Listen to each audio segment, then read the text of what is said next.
Welcome to the Fantasy Football Profit Podcast, hosted by Craig Phillips and Jeff Torrey. Visit us at fantasyfootballprofit.com. And now your hosts, Craig and Jeff.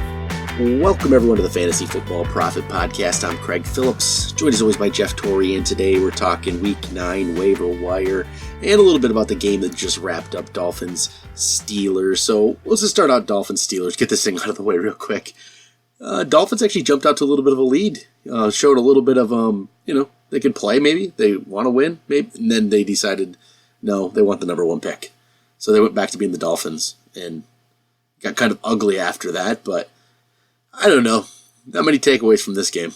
Yeah, I wish I had some bright little piece of information, but I think Miami and Cincinnati are both just, vying for who can suck worse this year and, who wants that number one pick.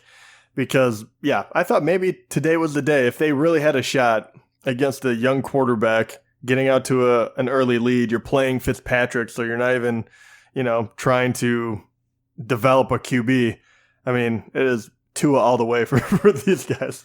Yeah, and it's even hard to read. It's hard to read in any kind of the Steelers stats because this is just, playing against a terrible team. James Conner looked pretty good, but then he goes out with the injury, shoulder injury. There's no real news on it yet. Mike Tomlin did say it was a shoulder injury, but if you just go on Twitter and the takes are all over the place where it's like separated shoulder, broken clavicle, who knows? That could be pretty bad for any James Conner owner. Well, if that is, just if we speculate, Benny Snell, how much does he jump up? Depends. Jalen Samuels is probably back next week as well. right. So we're not Benny really Snell got hurt tonight too. Yeah, and you're still sitting there with Mason Rudolph and a very young team. So this was the first time that Pittsburgh has really looked good. I mean, Juju looked like Juju, and James Conner looked like the James Conner everyone was hoping for. 145 yards. I mean, it was really impressive if it wasn't against Miami. But I don't know. I still don't think that I look at this team and see anyone that I really want to put too much stock in. As much as I even love Juju, you knew that this was going to be the game that he had to do well in because it was against Miami. It's still going to be an up and down, season for these guys. So even if you have Juju, even if you have Connor, I mean, how much do you actually believe in starting these guys? Not much. I mean, just look how bad they looked early on in that game. They did. They turned around a little bit, but this isn't a very good team. Steelers just aren't very good right now, and I don't know. I'm just trying to find more James Conner injury news. This doesn't sound good. It really doesn't. But you never know. You never know how that's going to play out. People are all over the board on that stuff. But Deontay Johnson looked pretty decent, but it did. He had one heck of a grab. But again, this is Miami. I just can't. It's tough. It's so tough to even evaluate this game. It's Dolphins side of things. I guess there isn't anything to evaluate either. It's just like Mark Walton is the clear back there. I guess that's if you need a play. You need a player to put in the lineup. I guess Mark Walton, just because he is the true number one running back there, but it doesn't really do you any that much good. And then no, I mean, it's just. I was gonna say he got 14 touches. I don't think, which is not nothing, but I mean, you might get 5 points out of it. I don't think he's a bad player either. I think he's actually pretty solid. It's just, how can you get anything going on this team? Yeah, I was gonna say I have no issue with Walton, but I'm not gonna start anyone on this team. I just don't think anyone is worth it until they can show some sort of stability. Which obviously I don't even think they have any. I don't think they have any real desire to have. I think that, like we kind of joke about, but I really do think that tanking is the best thing they can do for the team right now, which I don't like it, but obviously they need a lot of help, and that number one pick would go a long way. Yep, that's pretty much the only thing that'll help them at this point. How about seeing Alan Hearns played? Got a touchdown catch. It's a name I haven't heard in a bit. No, I'll be honest. I didn't even realize he was on the Dolphins. He just came out of nowhere. Then all right, so I don't have anything more for this game. No, yeah, I don't either. So we're just jumping over to the actual waiver wire, and this is hard to talk about. Like, I want to be able to talk about, oh yeah, pick up like Jalen Samuels or Benny Snell, but we don't know what the injury is, so I don't really have anything to say about that except the fact that if James Conner is out, you go pick up, and then if what's his name? If Benny Snell's injury is actually serious too, you go pick up Jalen Samuels. It's pretty clear cut. He'd be to me the top option. I believe he should be back next week. They thought he would be this week, and he's owned in like 11% of leagues right now, something like that. Benny Snell's owned in 6.5% of leagues. But so, you might know more by the time we're actually listening to this. So if Jalen Samuels is out there and he's back next week, James Conner's out, you go pick him up. That's, pretty clear cut, I think. Other than that, though, yeah. Other than the potential Steelers running back, what do we got here? I'll say this. Not a lot. I revised the list to go 50% under this week because to see if I could throw a name or two more on it. You know what? That didn't help much. It really didn't, because then you could go pick up players like I keep wanting to say Ronald Jones because he's getting carries, but he's just not doing anything with them. I wouldn't feel comfortable with that. He's just not doing anything with them. He had 11 for 35. His last couple games was 4 for 10, 9 for 35. I don't know. I don't know if you would recommend him right now. Or what about like a Rashad Penny, who actually looks pretty good in his first game back from injury. But again, he's a backup. Yeah, he's a backup, but he's interesting at least. And because he will get carries in a lot of games, and he is a great handcuff to have as well. So there's upside with him at least. Where Ronald Jones, I have a very, very difficult time telling anyone to get him because I just don't think he's worth a whole lot, even if you have to play him. I mean, he's a warm body. Don't get me wrong. Like, if you're really struggling, you can hope for one big run or a touchdown. But it's a tough go for him this year. Yeah, it really is. But there's people in spots where you just need that person who's going to get carries. And, I'll admit, I'm one of those teams in our main league we're in. I've done a few moves to put myself in that situation, but I would pick Ronald Jones right now. So if he's out there, pick him up. You're not in a great spot if you need to play him. But hey, not everyone's in a great spot. So I got Penny. I got one of the Steelers running backs. You got Ronald Jones possibly. I guess you could still throw Mark Walton up here because, hey, it's, again, warm body, right? Same situation. Other than those kind of players, this is an interesting one because it's if Matt Breida's injury is a little bit more serious and Raheem Mostert becomes, I think, a good option. We talked about it on yesterday's episode. I think you can play two 49ers running backs. If that's Coleman and Breida, great, but it could also be Coleman and Mostert. So you go pick him up. Yeah, he would jump ahead of, besides for, Snell or Jalen Samuels, whoever ends up being, the guy if Conner is hurt. He would definitely be my number 2. I really like Mostert. I like what the 49ers are doing. He has that big playability.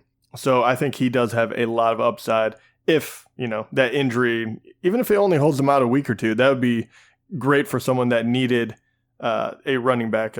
And he'd be more than a warm body, which is great too. Yeah, he's a fairly solid player in a great running offense. So he would be a good pickup and a good play. I'd feel pretty comfortable, but a lot of these are just basing on injury right now, which we don't have a lot of information yet. Well, I know that this isn't going to help for next week, but there are 2 names on here that might be intriguing, and you might be able to pick them up early. But first of all, Darrell Henderson, they're going to have a bye, but he did get quite a bit of work alongside Gurley. What do you think about him? He did make my list.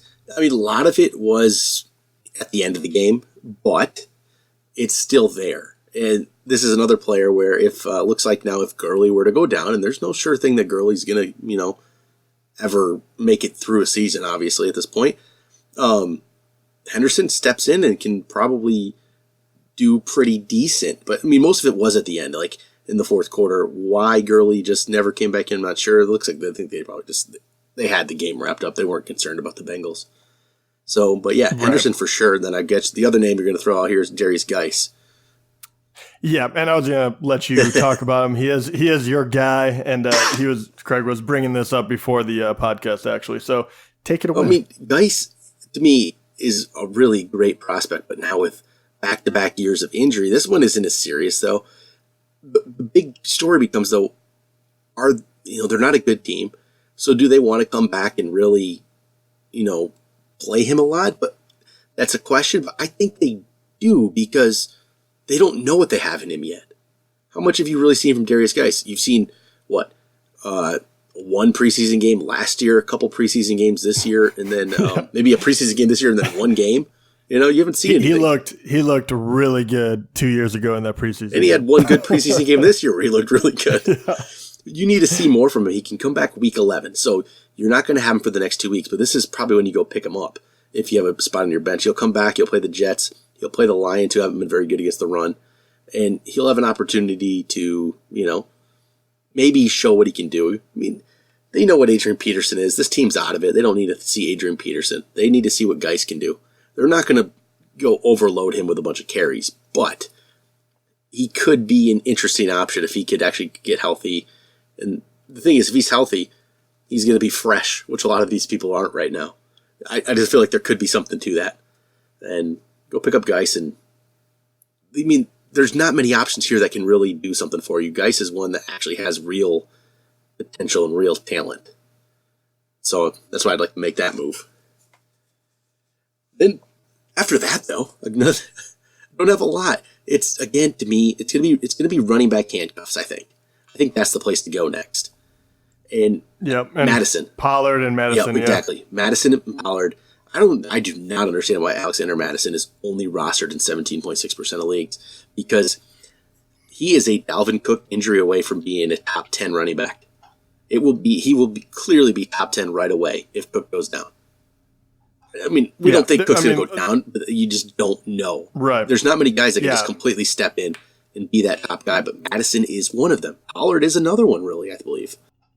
Yeah, I would absolutely have both of them, or one of them at least, on my bench, because I guarantee there's some other wide receiver that you're just not going to play, that you just have to be realistic with yourself and say, especially your buys should be starting to, at least you'd figure them out, like, okay, I play this guy, he has a buy, whatever. But they truly are. They're just lottery tickets waiting to happen. And if the injury does happen, unless you have the number one waiver pick or the most draft cash left, you're not going to have a chance, because those guys are league winners if they happen to become the guy. Those are the guys at the end of the year that always seem to change the tide. Every single year, there's a running back that hasn't been picked up yet that will help win championships. And I bet you that guy's still out there right now. There is somebody that is on this waiver wire right now that will actually help you win in week 14, week 15. We just don't quite know who he is yet. But like you said, who cares especially if you're past bye weeks? Who cares about your fourth or fifth wide receiver right now? I mean, do you need to roster that guy? Go get your running back handcuffs. I'm not the biggest running back handcuff guy early in the year. I don't necessarily believe in that too much. But this is the time of year where if you're pretty set and you're not trying to scrape to win games, and you can start to look at the future here and look at your roster for the playoffs, just get your team set up. Make it so you're kind of injury proof, in a way. Get your handcuffs or steal somebody else's handcuff. It's 100%, because it is good trade bait as well. It is for sure. So go get Madison, Pollard to me are definitely the top two right now, and then Henderson. Henderson was another good one too for that. And I don't know who this player is going to be that wins the league for somebody, but it's going to be one of those guys over picking up like a Peyton Barber, right? Go drop somebody like that. To be honest, it could be someone like a Mostert that we've already talked about. Because what if Breida gets hurt and he turns into the number two guy that they just find the niche for and have a couple great plays, and we've seen the breakout speed. So he's the overlooked one to me, because Coleman's had injuries. Breida seems to be slightly injury prone. I don't want to give him that label necessarily, but he gets dinged up a little bit. Seems to be the case. And if I don't care who that number one. It could be Jeff Wilson be the number one running back in that offense. I think they'll be good. Oh, without a doubt. I mean, that team is just built so well to run the ball down everyone's throat. And shoot, Jerick McKinnon would have actually been good. Yeah, he would have been fine. He really would have. Yeah, that would have not worked. Yeah, just those are the best ones to me. I guess I could talk about wide receivers. So we haven't said anything about any wide receivers yet because it's probably for good reason. There's not like a lot out there. What are you gonna? You could go slightly. You don't want to go too crazy for Darius Slayton and his 2 touchdowns because it was off only 2 catches. He's kind of a more desperate type play, I feel like, yet. Yeah, I'm still not on board with that. I mean, I get it, but I would rather have like a McCole Hardman or Philip Dorsett who are, hovering around the 30 mark. Obviously, you don't know how New England is going to shake out, but at least he's been okay and he's on the field a lot. And McCole Hardman, even though Matt Moore came in, had himself another good day. So it kind of just shows that he might be a little more worthwhile than some of these other guys that are a little more, their ceiling isn't near as high. And then, let's see, if I go 50% and under, it doesn't really help me. There's really not a lot more out there. I'm still on Tate off this week. He's actually been getting decent targets, but AJ Green comes back. That can change things. So Tate did get 13 targets this past week again, 6 the week before, 11 the week before. So he's been getting targets. It's just now they have a bye week, and then they play Baltimore. AJ Green might be back. I don't know if that can continue. So I wouldn't worry. It's probably not going to get him. And I do, and that, obviously we're really going to, at least who's getting playing time. But even with him, the reason I can't completely buy in, even if AJ didn't come back, if, Aiden Tate was going to be there and play the same way he's playing now. I mean, in the last 2 games, you just look at that, and they played good teams, don't get me wrong, but 13 targets, but he only caught 5 of them. The game before, 6 targets, he caught 3. 11 targets, he caught 5. So the targets are a little misleading when it comes to Tate, and you can see his numbers are fine. They're actually playable, especially if you're in like a PPR. It helps a little bit. But with this offense, I just don't believe that he's ever going to have those big games. And then, okay, I'll talk about his teammate here too, Alex Erickson. I'm not buying this even slightly. So just not. He's had 2 good games in a row, but I'm honestly just not even coming close to buying it. He'll have to do something else after the bye week. But these guys have bye, so don't consider them right now. If you need that type of wide receiver, just going to hopefully get you catches, I'd look more towards like Danny Amendola, who's had 2 good games in a row, 8 for 105 and 8 for 95. He's been pretty solid. Plays Oakland this week. He's still though the 3rd receiver, but he's the 3rd receiver in a team that looks like they're going to have to pass the ball a lot. So on a decent team that's to throw the ball a lot, Amendola could be interesting. Again, not trusting that at all though, but I think he has more value than Alex Erickson or than some of these other players, we talked about. I'd feel more comfortable throwing Amendola in my lineup than I would putting Slayton in my lineup or like a Deontay Johnson or players like that. I think I'd rather put Amendola. Yeah, I mean, I don't mind that. I feel like a year ago I would call you crazy, but the way things are shaping up, he looks like he's going to have a role in a pass-heavy offense all of a sudden. So, yeah, why not? I think that's actually a good call. And then, I guess it depends on how desperate you're getting, right? On some of these, obviously. Because you can even get more desperate than that if you're really looking. I mean, you could still go for that Alan Lazard from Green Bay. His targets aren't huge, but they've been, it was 5 this past week, 4 the week before, 5 the week before. So he's playing. He's on the team. And he gets a few catches. It depends on what style, how deep your league is and, how desperate you really have to be. Otherwise, you could look at, again, future. You could look at N'Keal Harry, who could be coming back from New England, and how will they use him now that they got Sanu too? You don't know. They might not use him at all. But he's also a first-round draft pick, and he could come back healthy and live up to his first-round draft pick status. But can't count on that. But hey, if you have a bench spot and you need a receiver later on, maybe that's what you go throw the, use a pickup on. I don't have a lot of other great pickups here. Yeah, I don't have a lot of them either, but I do have to ask about one guy, get your take on it. So he does not fit our criteria, first of all and foremost, but he has dropped by 30%. I really want to see how you're feeling about Josh Gordon. Is that strange situation where he goes on IR, then they're probably going to drop him, but he'd be healthy, so he could be picked up on waivers. Well, I mean, a lot of guessing goes into this, but a lot of people are just cutting bait. What do you feel about him? I don't think I'd feel good about picking him up if he went anywhere. I don't know. There's something, I don't know. Why is New England so quick to just say we're done with him, even if he's not actually truly injured for the rest of the year? And this is a team who obviously thinks they have an issue at wide receiver. Going out and spending a second-round draft pick on Sanu. There's still talk that they still think they wanted to get another receiver. They're not going to probably do that with the deadline tomorrow, but I don't know. Something seems odd about this.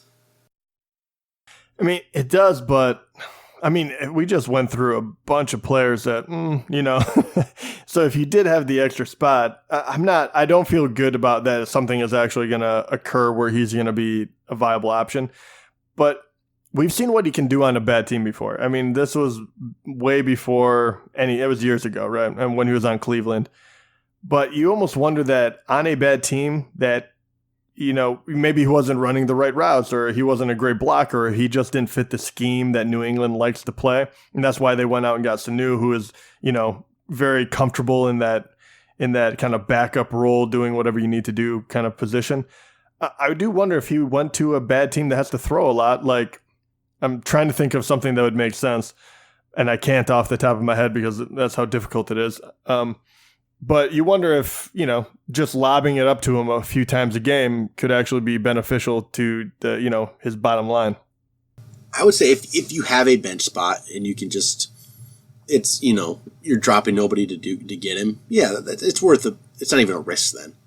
Then he's worth a roster spot. I'll say that. So I wouldn't mind putting him there. What about tight end? Anything at tight end? I think I got one name. Go ahead, because I probably have to look. Dallas Goedert. Dallas Goedert is my name. Oh yeah, okay, yeah, and we've talked about him. I actually played him this past week in one of my leagues. It's pretty. I mean, we went into in depth. I can't remember what like a week or was it last podcast? I can't even remember now. But if you look at him and Zach Ertz, their stats going back and forth, in no way, or at least I'm saying, maybe Craig wants to go on a limb, that Goddard is the one to have over him. But they're getting awful close, and they're pretty much splitting time, and Goddard is the one getting the touchdowns right now. So you already saw he's already gone up 17%. So people are starting to notice. Well, the thing with Goddard, we're talking like he's this big ad after a 3 for 22 game. But, right. I mean, the thing is, you just wonder if at some point this just turns and they start throwing him the ball. Like, even more. Something's odd about the way they're using Ertz this year. And they're not even using him. I don't know. It's just odd to me. And we know Goddard's talented. That's for sure. So if he ever he got more. I think they should just use these tight ends more anyway. Oh yeah, I thought they were going to. I really thought that both were going to be viable options. But if you look at the last 3 games, and they're not against bad defenses as well. But I mean, Goddard hit 5 receptions, 4 receptions, 3, and targeted 8, 4, and 5. I mean, those are healthy numbers for a tight end, and he scored a touchdown in 2 of them. So, I mean, he is definitely trending in the right direction. And honestly, let's be honest. I think that this Eagles team does better when they incorporate tight ends in a very heavy way. So why wouldn't they keep going in this direction? In my mind, at least. But obviously, I'm connecting some dots. Maybe they aren't there, but that's what I'm seeing. Then I don't really have much else at tight end. I mean, Darren Fells had a good 2 touchdown game. If you're desperate for a player, he's been okay. He's been pretty decent. So if you're really hurting, you can play Fells. But that's about it for there. I mean, I guess we could look at quarterbacks real quick. Yeah, if you're looking for looking for like a streaming type option here, there's actually this one's interesting because if you're going to 40 or below, the decisions get very, very dicey, right? Because Daniel Jones, even though he just had a great game, he doesn't have a good matchup that's, to follow it up. I believe, are they going against? Yeah, okay. So they're going against Dallas, I believe. Garoppolo hasn't really, even though his team is winning, he hasn't done a whole lot. Mason Rudolph, I don't really trust yet. He just went against Miami and got 20. He looks okay. The only name that kind of jumps out at me, I'm starting to wonder, Matt Moore. I know it's a weird one to wonder about. I can't see them using Mahomes this week. You don't need to, right? Right, and this is assuming they don't, right? Obviously, this would be assuming you give his knee one more week at least. I feel like that would be a terrible decision to rush their future back on the field after a dislocation of the knee. I think it'd be a solid option in Matt Moore. I really do. He has enough players around him. He was fine this past week. He was, they didn't get the win, but he wasn't terrible. He was a pretty solid fantasy quarterback. So if Mahomes doesn't go, Moore, if you're really hurting for an option, Moore's not. There's worse than that. I'd play him over a couple other guys.